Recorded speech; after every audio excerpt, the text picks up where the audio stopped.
विराजमान सौनकादि ऋषियों ने श्री सूत जी महाराज से प्रश्न किया, हे प्रभु,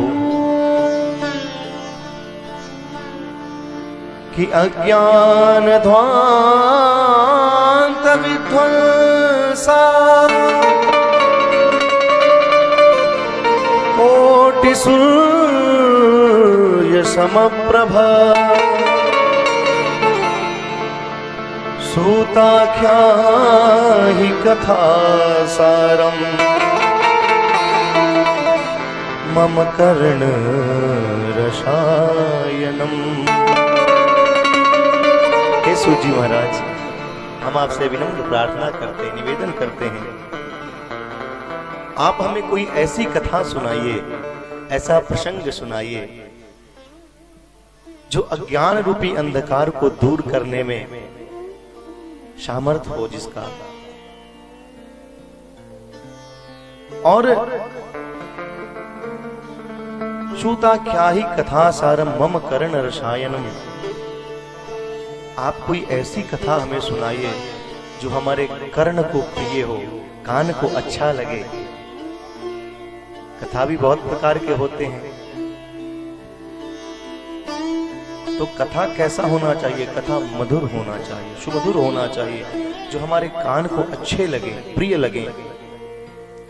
तो आपसे हम निवेदन करते हैं सूत जी महाराज कि भक्ति ज्ञान विरागाप्तो विवेको वर्धते महान्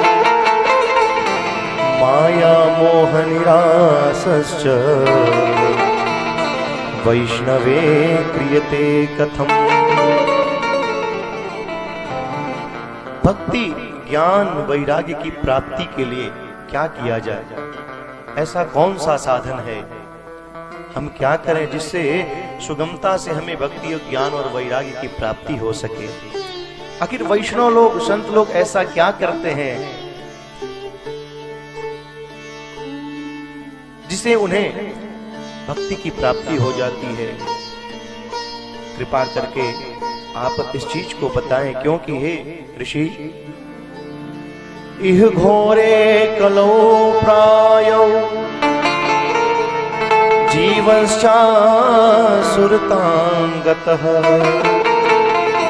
क्लेशक्रांतस्य तस्यैव शोधने किं परायणम्। इस कलिकाल के जितने प्राणी हैं सब असुरगामी होते जा रहे हैं। इससे बचने का साधन क्या है?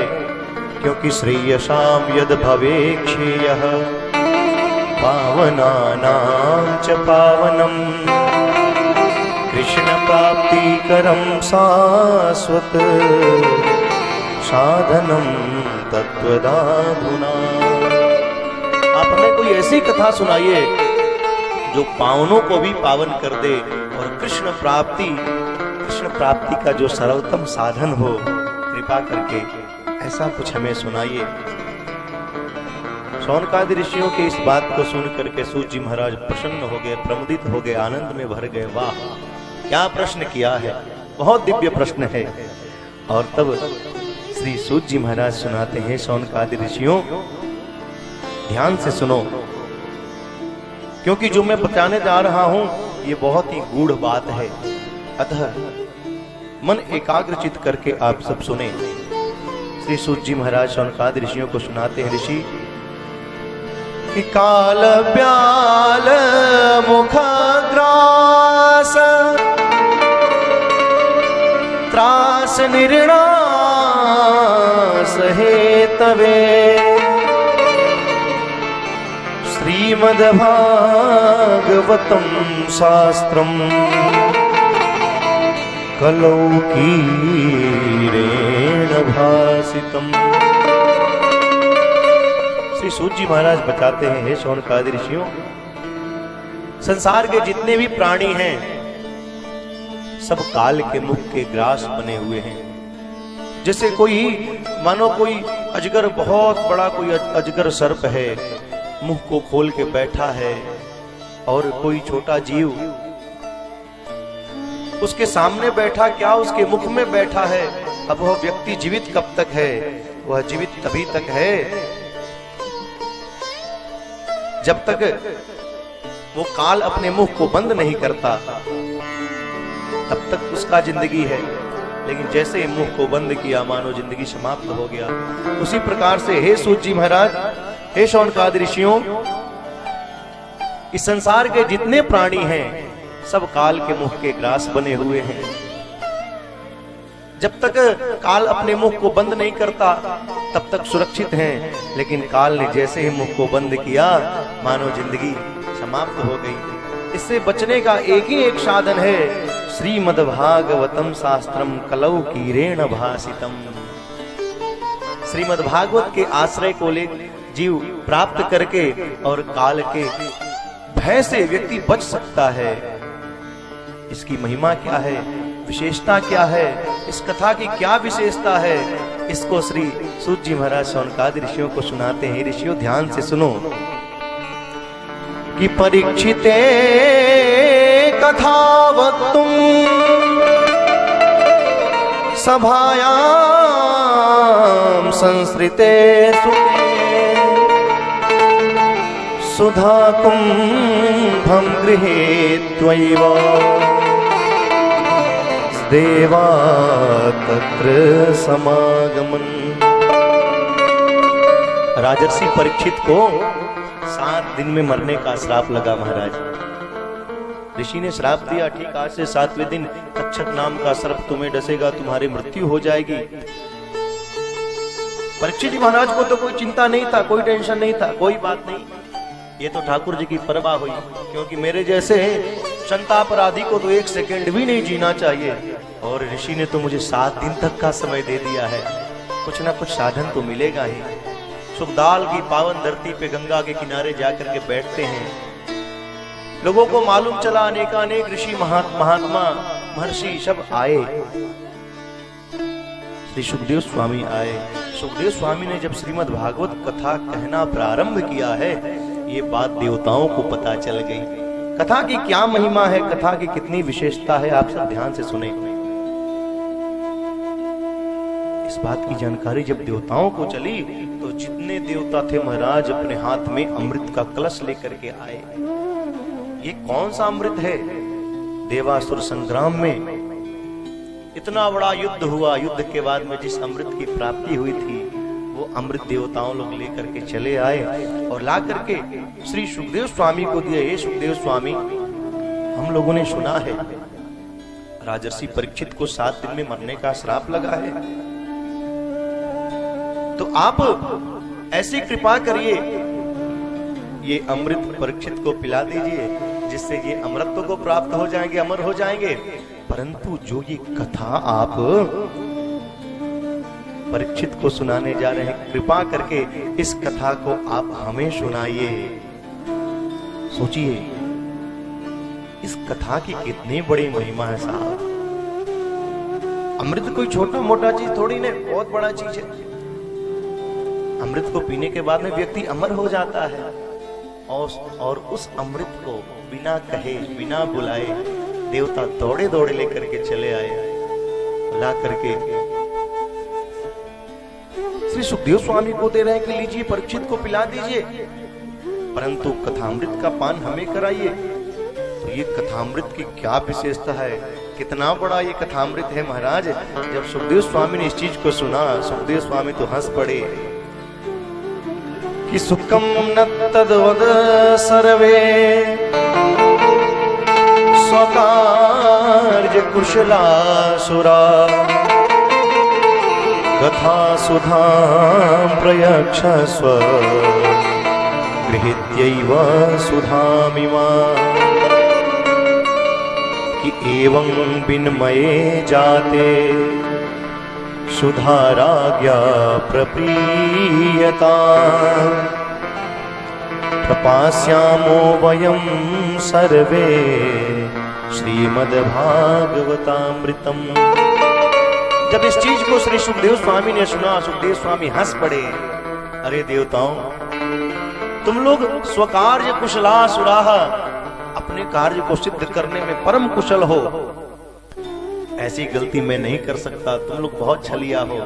अपना काम जब पड़ा तो तुम लोग दौड़े दौड़े चले आए और कथा का मांग करते हो, हमसे कथा की इच्छा करते हो। अरे देवताओं कि को सुधा को कथा लोके को काच को मणिन महा ब्रह्मरा तो विचार्यैवं तदा देवांजहासः। अरे देवताओं को सुधा को कथा लोके को कांच को मणिन महान।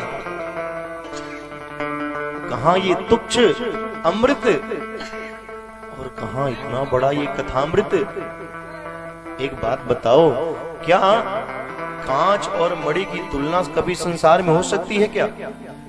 ऐसा भी होता है? कभी नहीं हो सकता। मणि तो करोड़ों करोड़ों का अमूल्य है और कांच का क्या वैल्यू? 2 रुपए 4 रुपए 10 रुपए मिलने वाली वस्तु। तो ये जो हमारा कथामृत है इसका कोई मूल्य नहीं है, अमूल्य है। और ये जो तुम्हारा अमृत है ये कांच के टुकड़े के बराबर है।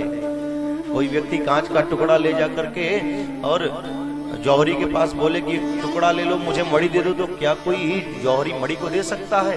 नहीं देगा, वो तो भगा देगा। ठीक उसी प्रकार से श्री सुखदेव स्वामी आज देवताओं को जब इस प्रकार से देखा कि ये आकर के कांच दे करके हमसे मणि मांग रहे हैं, ये अमृत तो कांच है लेकिन कथा क्या है? कथामृत बहुत बड़ी विशेषता है महाराज। तव कथामृतम तप्त जीवनम कवि विरीडितम कल्मषापहम श्रवण मंगलम श्रीमदाततम भुवि गृह्णन्ति ते भूरिदा जनाः। गोपियां कहती है ना, हे केशव हे गोविंद, अरे हमारा प्राण तो कब का निकल गया होता, परंतु हम जीवित कैसे हैं? तव कथामृतम तप्त जीवनम। आपकी ये जो कथा है ना ये हमें मरने नहीं देती है। आपका स्मरण, आप लीला को याद करके हम अब तक जीवित हैं। यदि आप कथा नहीं होती, ये लीला नहीं है, तो हम कब की जांच होती? शव गोपियां कह रहे हैं कवि विरीडितम बड़े बड़े कवि है, बड़े महर्षियों ने कहा है, महात्माओं ने कहा है। कैसी आपकी कथा? बोले कल्मषापहम, व्यक्ति के कलमशों को नष्ट करके और हरि के परम पद को प्रदान करती है महाराज, गोविंद के वैकुंठ को प्रदान करती है। पुण्य क्या है? अमृत की क्या विशेषता है? अमृत की ये विशेषता है जो व्यक्ति पिएगा वो अमर होगा, देवता हो जाएगा और देवलोक में चला जाएगा। परंतु कब तक? जब तक उसके हिस्से में पुण्य है तब तक। जैसे ही पुण्य समाप्त वैसे ही वहां से महाराज धक्का दे करके नीचे गिरा दिया जाएगा। छिन्ने पुण्य मृत लोकम विसंति, जैसे पुण्य क्षीण होगा, नष्ट होगा, पुनः इस धरती पृथ्वी लोक पे आ जाना पड़ेगा। लेकिन कथा की क्या विशेषता है? बोले श्रवण मंगलम श्रीमदाततम भुवि गृह्णन्ति ते भूरिदा जनाः कल्मषापहम, कल्मषों को नष्ट करके और गोविंद के परम पद को प्रदान कराती है। साहब ये कथा की महिमा है।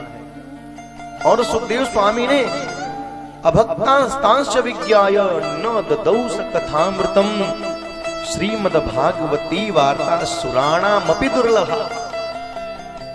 ये कथा आज जो आपको इस हाटेश्वर धाम में बैठ करके, इस हाटेश्वर महादेव के पावन सानिध्य में बैठ करके, परम पूज्य श्री स्वामी जी महाराज के सानिध्य में बैठ करके जो ये कथा की प्राप्ति आप सबों को हो रही है, ये साधारण नहीं है महाराज। श्रीमद् भागवती वार्ता सुराणामपि दुर्लभा, ये देवताओं को भी दुर्लभ है और ये हम सबको ऐसे ही प्राप्त हो रहा है। तो कहीं ना कहीं हम सब पूर्व जन्म के बहुत बड़े भाग्यशाली व्यक्ति हैं, क्योंकि भाग्योदयेन बहुजन्म समर्जितेन सत्संगमं च पुरुषो यदा वै सत्संगमंचलभते पुरुषो यदा वै अज्ञान हेतु कृत मोहमदांधकार न संविधाय हि तदोदयते विवेकः।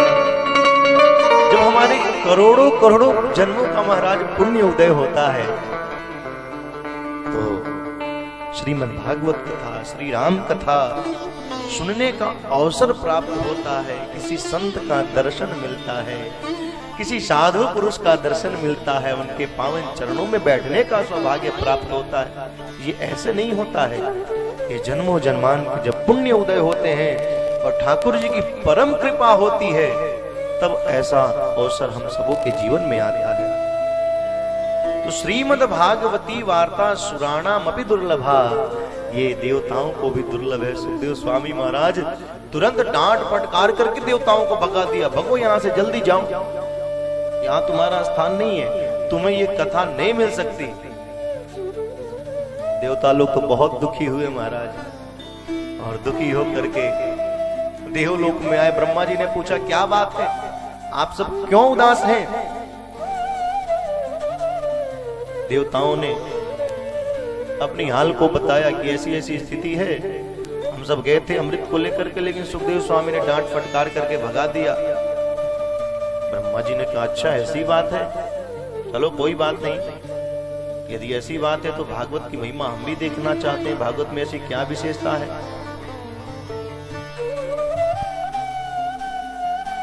और जब 7 दिनों तक श्री सुखदेव जी ने राजर्षि परीक्षित को कथा सुनाया, और कथा सुनाने के बाद में जब परीक्षित को परम पद प्राप्त होते हुए देखा, वैकुंठ जाते हुए देखा, तो विधाता अपि विस्मितः, जितने देवता थे सब आश्चर्यचकित रह गए कि इस भागवत की इतनी बड़ी विशेषता, इतनी बड़ी महिमा। ब्रह्मा जी ने कहा कि अच्छा हम देखना चाहते हैं कि भागवत की क्या महिमा है। महाराज एक तराजू लगाया है, मन में तराजू लगाया, मन रूपी तराजू को लगाया, और तराजू के एक पलड़े पे अनेकानेक धर्म शास्त्र वेद सबको रख दिया, दूसरे पलड़े पे श्रीमद् भागवत की महिमा को रखा।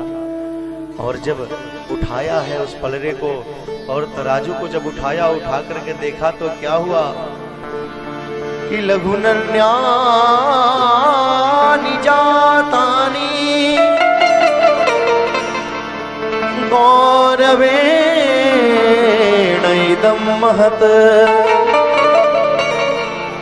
तदा ऋषिगणा सर्वे विस्मयं परमं ययुः। जब महाराज उसको उठाया तो क्या देखा, लघुनन्यानि जातानि गौरवेण इदं महत्। महाराज जो श्रीमद् भागवत का पलड़ा था वो भारी हो गया, और जितने शास्त्र वेद थे महाराज सबका पलड़ा ऊपर हो गया। ये देख करके ब्रह्मा जी को परम आश्चर्य हुआ।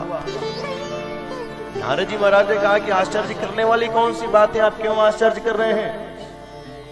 मैं जानता हूं भागवत की क्या विशेषता है, क्या महिमा है। नारद जी महाराज आप कैसे जानते हैं? अरे महाराज हमने 7 दिन तक एक स्थान पे बैठ करके श्रीमद् भागवत की कथा को सुना है। नारद जी महाराज आप, अरे आपको तो श्राप लगा है कि आप 2 घड़ी से अधिक कहीं रुक नहीं सकते। देवताओं को आश्चर्य हुआ। अरे नारद जी महाराज आप तो वीतराग महात्मा, एक स्थान पे बैठते नहीं, इधर उधर भ्रमण करते रहते, भगवान का नाम उच्चारण करते रहते। आपके जैसा महात्मा ऐसा कौन सा परिस्थिति आन पड़ा, ऐसी कौन सी स्थिति बनी कि आप श्रीमद् भागवत कथा को आपने श्रवण किया? कृपा करके आप हमें बताएं। श्री सूत जी महाराज शौनकादि ऋषियों को इस कथा को सुनाते हैं। सूत जी महाराज कहते हैं, हे ऋषियों ध्यान से सुनो कि अत्र ते कीर्तयिष्यामि भक्ति युक्तम कथानकम सुखेन मम यत् प्रोक्तम रहस्यम विचार्य च। श्री सुखदेव स्वामी ने हमें इसका अधिकारी जान करके ऐसे कथा को श्री सुखदेव स्वामी ने हमें सुनाया है कि एकदा हि विशालाया चत्वार ऋषयो मला सत्संगार्थं समायाता ददृशोस्तत्र नारदम्। एक समय की बात है, एक दाही विशालायाम, विशालायाम मतलब श्री बद्री विशाल धाम में चत्वारा ऋषियों मला, श्री सनक सनंदन सनातन और सनत कुमार चारों भाई बैठे हुए थे महाराज। अचानक से क्या देखा कि सामने से श्री नारद जी महाराज आ रहे हैं और मन बहुत व्याकुल है, मन में चिंता है, बहुत उदास है। क्या बात है, क्यों उदास है? ऋषियों ने पूछा, अरे नारद जी महाराज कि कथम ब्रह्मण दीन मुखः कुतश्चिन्ता तुरो भवान् त्वरितं गम्यते कुत्र कुतश्चागमनं तव। अरे ब्रह्मण, कथम ब्रह्मण दीन मुखः कुतश्चिन्ता तुरो भवान्। नारद जी महाराज आप क्यों उदास हैं, क्या बात है? आपका मन इस प्रकार से लटका हुआ क्यों है? अरे किसी व्यक्ति को नौकरी नहीं मिल रही हो, ऐसा व्यक्ति उदास हो तो सोचने वाली बात है। किसी व्यक्ति का कोई बड़ा काम सिद्ध नहीं हो रहा हो, ऐसा व्यक्ति उदास हो तो सोचने वाली बात है। परंतु तवेतम मुक्त संगस्य नोचितम वद कारणम। आप इतने मुक्त संग महात्मा, किसी चीज का चिंता नहीं, टेंशन नहीं, परंतु आप इतने उदास क्यों हैं, क्या बात है? इदानी शून्य चित्तो से गत वित्तो यथा जनः तवेदम मुक्त संगस्य अनोचितम वद कारणम। अतः कृपा करके आप अपने दुख का कारण बताए। नारद जी महाराज सनकादिक ऋषियों को प्रणाम करके कहते हैं, हे अग्रज, हे बड़े भाइयों, मैं क्या बताऊं कि अहम तो पृथ्वी यात्वा सर्वोत्तमामिति पुष्करम च प्रयागम च काशीं गोदावरी तथा। एक समय की बात है, मेरा मन बहुत अशांत हुआ। मैं सोचा कि चलो कहीं घूमने चलते हैं, कहीं ना कहीं मन को शांति अवश्य मिलेगी। लेकिन मैं समस्त भूमंडल को भ्रमण करके महाराज मैंने समाप्त कर दिया, लेकिन मेरे मन को शांति कहीं नहीं मिली। पुष्करम च प्रयागम च काशीं गोदावरी तथा। मैं पुष्कर गया, प्रयाग गया, काशी गया, गोदावरी गया।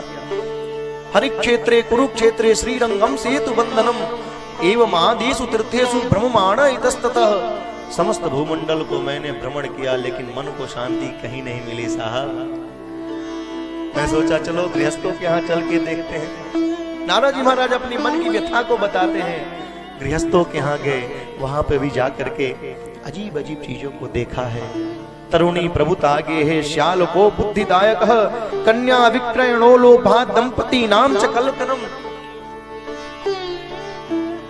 परिवार में कलह मचा हुआ है, झगड़े लगे हुए हैं, पति पत्नी में झगड़े लगे हुए हैं महाराज। माँ बाप को तो घर से किनारे कर दिया गया है, लेकिन जब घर में कोई मंगल काम होता है, कोई अच्छा चीज होता है, तो उसके लिए ससुराल से साले साहब को बुलाया जाता है। ऐसी स्थिति को देखा नारद जी महाराज का मन और अशांत हुआ।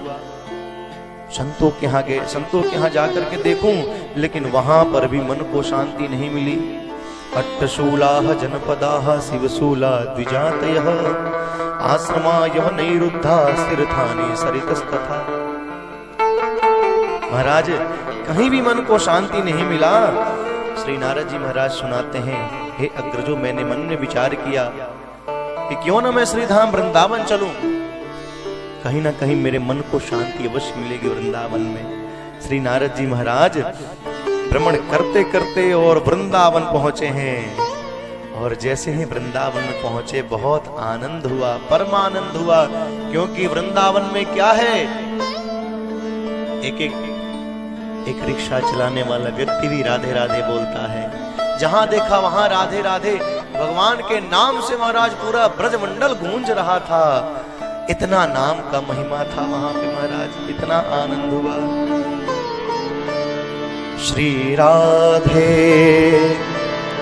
श्री राधे राधे राधे श्री राधे सभी लोग आइए। श्री राधे राधे राधे श्री राधे श्री राधे राधे राधे श्री राधे श्री राधे श्री राधे राधे राधे श्री राधे। बोलो राधा रानी सरकार की जय हो। परम आनंद की प्राप्ति हुई महाराज। भ्रमण करते करते श्री नारद जी महाराज यमुना तट पे पहुंचे हैं और यमुना तट पे जाकर के कुछ आश्चर्यचकित चीजों को देखा है।